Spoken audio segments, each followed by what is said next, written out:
Hello everyone, আসসালামু আলাইকুম। কেমন আছেন সবাই? Welcome to my channel and welcome to a new blog. And আজকে মূলত একটা জিনিস নিয়ে আপডেট দিব, সেটা হচ্ছে আপকামিং যে এক্সামগুলো আসতে পারে জবের। যদিও নবম গ্রেডের পরীক্ষা বা যে কোনো গ্রেডের পরীক্ষাই এখন মোটামুটি স্থগিত আছেই বলা যায়। যেমন কিছুদিন আগে বিমান বাংলাদেশ এয়ারলাইন্সের একটা পোস্টের, ওটা নবম গ্রেডের ছিল, পরীক্ষার ডেট হয়েছিল কিন্তু পরীক্ষাটা হয়নি। এরপর পেট্রো বাংলার এক্সামের ডেট ছিল এই মাসের 20 তারিখে, ওই পরীক্ষাটাও হয়নি, ওটাও স্থগিত হলো। নিশ্চয়ই কোনো ইন্টারনাল কোনো সমস্যা বা কোনো কারণবশত পরীক্ষাগুলো এখন হচ্ছে না।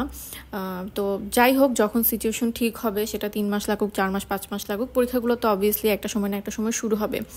তো সবাই যেটা গেস করছে, মানে যেসব বড় ভাইয়া আপুরা সাধারণত মানে ফেসবুকে বিভিন্ন পোস্ট দিয়ে থাকেন যে, বা আপডেট দিয়ে থাকেন যে, ধরেন সে বাংলাদেশ ব্যাংকের একজন এমপ্লয়ি, সে তো হয়তো কিছু না কিছু হিন্টস পাবে যে নেক্সট হচ্ছে যে বাংলাদেশ ব্যাংকের রেডি সার্কুলারটা কখন আসবে বা হচ্ছে কখন এক্সামটা হবে।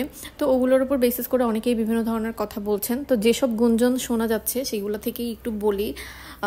তো সেটা হচ্ছে মূলত সামনে যে পরীক্ষাগুলো হইতে পারে তার মধ্যে একটা হচ্ছে পেট্রো বাংলার এডি, সেটা হয়তো বা কয়েক মাসের মধ্যেই হয়ে যাওয়ার কথা, এবং এক্সাম টেকার হতে পারে আইবিএ। আর হচ্ছে কম্বাইন্ড ব্যাংকের সিনিয়র অফিসার, যে এটা খুবই লুক্রেটিভ একটা জব, এবং এটার জন্য অনেকেই হচ্ছে অনেক বছর মানে 1 বছর 2 বছর ধরে পড়াশোনা করে থাকে। আর একটা আসতে পারে বাংলাদেশ ব্যাংকের এডি সার্কুলার হতে পারে। আর বাংলাদেশ ব্যাংকের এডি সার্কুলার হওয়ার মানে খুব অল্প কিছুদিনের মধ্যেই পরীক্ষাটা হয়ে যায়। সো এই পরীক্ষাগুলো অক্টোবর, নভেম্বর, ডিসেম্বর নাগাদ হয়ে যেতে পারে। তো এখনও অতটা সিওরিটি দিয়ে বলা যায় না, বাট হচ্ছে বিসিএস এর আগে অবভিয়াসলি এগুলো হবে, এতটুকু বলা যায়। তো আমার মূলত আমার চাকরির প্রিপারেশনের ক্ষেত্রে আমার 3টা নবম গ্রেডের জব আমার কাছে খুব ভালো লাগে। মানে প্রথম সারিতে অবভিয়াসলি মানে ফার্স্ট র্যাঙ্কিংয়ে যেটাকে রাখা যায় সেটা হচ্ছে যে বিসিএস, আর সেকেন্ডলি হচ্ছে যে বাংলাদেশ ব্যাংকের এডি, আর থার্ডলি হচ্ছে কম্বাইন্ড ব্যাংকের সিনিয়র অফিসার। আমি মূলত এই 3টার জন্যই হচ্ছে পড়াশোনা করি। এছাড়া আদার দেন 10ম গ্রেডের হচ্ছে যে জবগুলো আছে সেগুলোর মধ্যে ভালো হচ্ছে যে কম্বাইন্ড ব্যাংকের অফিসার ক্যাশ আর অফিসার জেনারেল। তো ওগুলো ভালো, বাট সাধারণভাবে নবম গ্রেডের প্রতি হচ্ছে যে চাকরি প্রত্যাশীদের ইচ্ছাটা বেশি থাকে, যেহেতু পড়াশোনা অনেকদিন ধরে করতেছি। সো স্বাভাবিকভাবে সবার 10ম গ্রেডটার থেকে নবম গ্রেডের প্রতি হচ্ছে যে আগ্রহটা বেশি থাকে। আর 10ম গ্রেডের পরীক্ষাগুলোতে 100 মার্কসের পরীক্ষা হলে ইজিলি হচ্ছে যে 55 থেকে 60 বা 55 প্লাস পেলে হচ্ছে যে চান্স, প্রিলি পাস করার পসিবিলিটি অনেক বেড়ে যায়।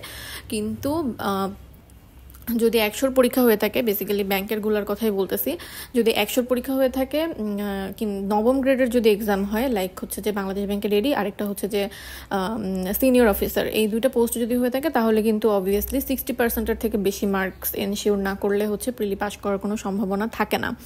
তো সেই হিসেবে এখন থেকে মোটামুটি প্রিপারেশন শুরু না করলে কিন্তু এই পরীক্ষাগুলোতে ভালো করা কোনোভাবেই হচ্ছে যে পসিবল না। তো আমার কাছে এখন যেহেতু এটা মনে হচ্ছে যে মানে সামনে হচ্ছে যে এই পেট্রো বাংলা আর হচ্ছে ব্যাংকের এক্সাম আসতে পারে, এবং প্রত্যেকটাই হচ্ছে যে খুবই ভালো চাকরি, খুবই লোভনীয় চাকরি, প্রত্যেকটারই হচ্ছে সুযোগ সুবিধা অনেক বেশি জবগুলোর ভেতরে। অনেকেই হচ্ছে আবার মানে ধর্মীয় কারণবশত ব্যাংকে আসতে চান না বা সামথিং, তারা হচ্ছে স্কিপ করতে পারেন। আর পেট্রো বাংলাটাও হচ্ছে, পেট্রো বাংলার এক্সাম প্যাটার্ন হচ্ছে যেহেতু আইবিএ নিচ্ছে, আইবিএর প্রশ্ন হচ্ছে ভয়ঙ্কর রকমের কঠিন হয়। সেই প্রশ্নে হচ্ছে পাশ করে খুবই কম সংখ্যক স্টুডেন্ট, বা ভালো করতে পারে বা চান্স পেতে পারে খুব কম সংখ্যক স্টুডেন্ট। তো ওইটা নিয়ে আসলে পুরো আলাদা একটা প্রিপারেশন, মানে কেউ যদি আইবিএর যে মানে এক্সামগুলো হয় ওগুলোতে কেউ যদি হচ্ছে যে ভালো করতে চায়, একদম আলাদা একটা preparation. But normally petro Bangla ছাড়া হচ্ছে যে ব্যাংকের প্রিপারেশন যেগুলো বিআইবিএম নেয়, সেগুলো আবার খুব ইজি প্রিপারেশন। বিসিএস এর প্রিপারেশন যারা নিচ্ছেন ওটার সাথে বলতে পারেন 70-80% টোটালি মিল। তো বিসিএস এর সাথে ব্যাংকের কতটুকু মিল আর অমিল ওইটুকু জাস্ট ধরতে পারলে খুব ইজিলি হচ্ছে ব্যাংকের আর বিসিএস এর প্রিপারেশন একসাথেই নেওয়া সম্ভব।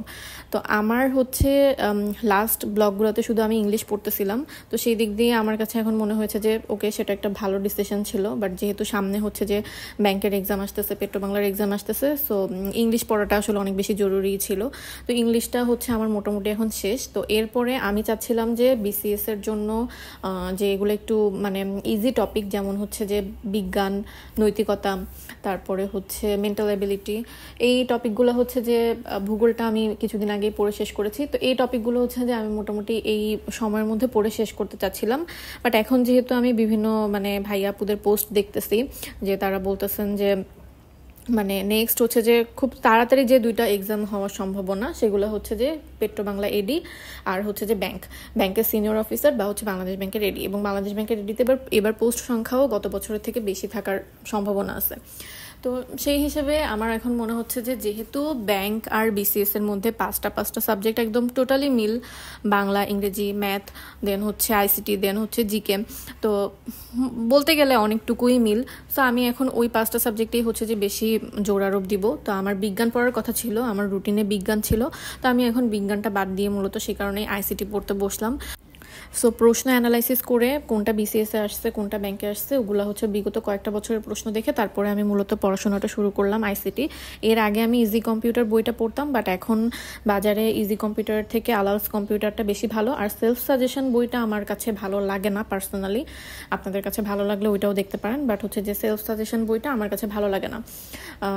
আলালস কম্পিউটারটা তাও আমি কয়েকটা পৃষ্ঠা পড়ছি, মোটামুটি ভালো লাগতেছে, মনে হচ্ছে যে হ্যাঁ easy to read, but self suggestion বইটাতে কেমন জানি মনোযোগ বসে থাকতে চায় না, মনে হয় যে একটু কঠিন করে লেখা।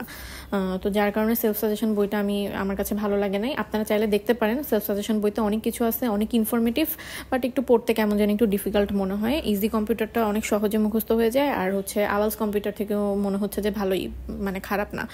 অল্প একটু পড়ছি, বেশি দূর পড়ি নাই। এর আগে ইজি কম্পিউটার মোটামুটি পুরো বইটা পড়া ছিল। আর যেহেতু আমি অনার্সে থাকতে হচ্ছে যে ইন্টারের আইসিটি এটা টিউশন করতাম, সে কারণে এই সাবজেক্টটা আমার কাছে তত বেশি এখন আর কঠিন মনে হয় না। আর ইন্টারের বই থেকে হচ্ছে যে আইসিটি মোটামুটি সব ধরনের চাকরি পরীক্ষায় 1-2টা প্রশ্ন তুলে দেয়। তো ইন্টারের বই হচ্ছে পুরাটা সলভ করার থেকে ভালোই যে আলালস কম্পিউটার বইটার পিছনের দিকে দেখছি হচ্ছে যে একদম ক্লাস 6 থেকে শুরু করে বিভিন্ন টেক্সট বইয়ের হচ্ছে ইম্পর্টেন্ট টপিকগুলো তুলে দেওয়া আছে, ওইগুলো আসলে স্টাডি করলেই হয়ে যাবে। এখন একটা বই পুরাটা মানে পড়তে হবে, একদম পুরোটা কমপ্লিট করতে হবে এরকম আসলে কোনো কথা নাই। যে কোনো একটা টেক্সট বই মানে বাজারে এখন চাকরির যে বইগুলো সেগুলোর পিছনে কিন্তু আইসিটির ইয়ে থাকে, মানে ইন্টারমিডিয়েটের বই 6, 7, 8, 9, 10 বই, ওই বই থেকে যে মানে একদম জিস্ট যে ইনফরমেশনটা যেটা পড়তে হবে চাকরির জন্য সেগুলো হচ্ছে যে এইসব বইতেই তুলে দেওয়া থাকে। তো ওইখান থেকে দেখে নিলেও হবে। আর কারোর কাছে যদি মনে হয় যে না আমি ইন্টারের বইটাও পড়বো, তাহলে সে সেটাও দেখতে পারে, ওটা দেখলে আরও ভালো হয়। আর যারা আমার মতো টিউশন করছে এর আগে তাদের জন্য তো ব্যাপারটা আরও বেশি ইজি। তো এই আর কি কথা। আর আরেকটা কথা বলি, সেটা হচ্ছে অনেকে কমেন্টে জানতে চাচ্ছেন যে ব্যাংক জবের জন্য ফুল একটা মানে প্রিপারেশনের কৌশল বা হচ্ছে বুক লিস্ট বা হচ্ছে মানে কিভাবে কি পড়বে এই ধরনের ব্যাপার নিয়ে একটা মানে ফুল একটা ভিডিও করতে। এই ধরনের ভিডিও করার আসলে কোনো ইচ্ছা ছিল না, বুক লিস্টের ভিডিও করারও কোনো ইচ্ছা ছিল না, বাট হচ্ছে কমেন্ট আসছিল বলে করছিলাম। বাট যেহেতু কয়েকজন জানতে চেয়েছেন এবং অনেক পোলাইটলি বলছেন যে আপু আপনার ভিডিওর জন্য ওয়েট করি, প্লিজ ব্যাংক জবের মানে পূর্ণাঙ্গ প্রিপারেশন নিয়ে একটা ভিডিও দেন। তো আমি জাস্ট এতটুকুই দেখাই দিতে পারবো যে কোন বই থেকে কতটুকু পড়বেন, কোন টপিক ইম্পর্টেন্ট সেগুলো দেখিয়ে দিয়ে আমি ডেফিনেটলি এর পরের ভিডিওটা হচ্ছে ব্যাংক জবের প্রিপারেশন নিয়ে দিব। অনেকে ধর্মীয় কারণে ব্যাংক জব পছন্দ করেন না, তারা ওটা অ্যাভয়েড করতে পারেন, কোনো সমস্যা নাই। আর আমার মূলত হচ্ছে বিসিএস এর পড়ার রুটিন যেভাবে সাজানো ছিল, আমার ইচ্ছা ছিল যে 4-5 মাসের মধ্যে বা 3-4 মাসের মধ্যে আমি মোটামুটি বিসিএস এর যে 10টা সাবজেক্ট সেগুলো সবগুলো একবার করে হলেও পড়ে শেষ করব। বাট এখন হচ্ছে যেহেতু বিসিএস এর আগে হচ্ছে ব্যাংকের পরীক্ষা হবে, পেট্রো বাংলার পরীক্ষা হবে, তো সেই কারণে আমি আমার রুটিন আবার চেঞ্জ করলাম। তো আমি কিন্তু বাংলা ইংরেজি মোটামুটি আগে পড়ে ফেলছিলাম, এই কিছুদিন আগে আমি বাংলা ইংরেজি এগুলো পড়ছি। তো এখন আমি বাংলা ইংরেজি আবার পড়বো, যেহেতু ব্যাংক জবের জন্য বাংলা ইংরেজি ম্যাথ এই 3টাতে বেশি ফোকাস করতে হবে, এই 3টাতেই মূলত মার্কস নিয়ে আসতে হবে, তাহলে হচ্ছে ব্যাংক জবটা পাওয়া খুব ইজি। এই 3টা সাবজেক্ট ভালো করে বস হয়ে যেতে পারলে বাকি হচ্ছে যে কম্পিউটার আর জিকে এগুলো হচ্ছে যে ব্যাংকে পারাটা খুব সহজ, মানে অল্প কয়েকটা জিনিস পড়লেই অনেকগুলো প্রশ্ন কমন পাওয়া যায়। তো এই আর কি। তো ডেফিনেটলি সব যেহেতু অনেকে চাচ্ছেন এবং অনেক পোলাইটলি চাচ্ছেন যে আপু প্লিজ দেন, সে কারণে হচ্ছে যে আমি ব্যাংক জবের সম্পর্কে আমার নলেজ থেকে সেলফ স্টাডি করার জন্য যেভাবে যা পড়া যায়, যেখান থেকে যা পড়া যায় সব কিছু নিয়ে একটা ভিডিও করব ইনশাল্লাহ। আর অলরেডি হচ্ছে যে আমি ইংলিশের হচ্ছে যে ব্যাংক আর বিসিএস কীভাবে কম্বাইন্ডলি পড়তে হবে ওগুলো নিয়ে কিন্তু একটা ভালো একটা ভিডিওতে পুরোপুরি আইডিয়া দিয়েই রাখছি। ওই ভিডিওটা দেখলে মোটামুটি, এর আগের ভিডিওটাই, ওইটা দেখলে মোটামুটি হচ্ছে হচ্ছে যে কোন কোন টপিক ইম্পর্ট্যান্ট, কোন কোন টপিক ব্যাংকে আসে, কোন কোন টপিক বিসিএসে আসে, সেটা আপনাদের হচ্ছে যে এমনিতেই হচ্ছে যে ক্লিয়ার হয়ে যাবে। সো আজকের ব্লগটা এতটুকুই।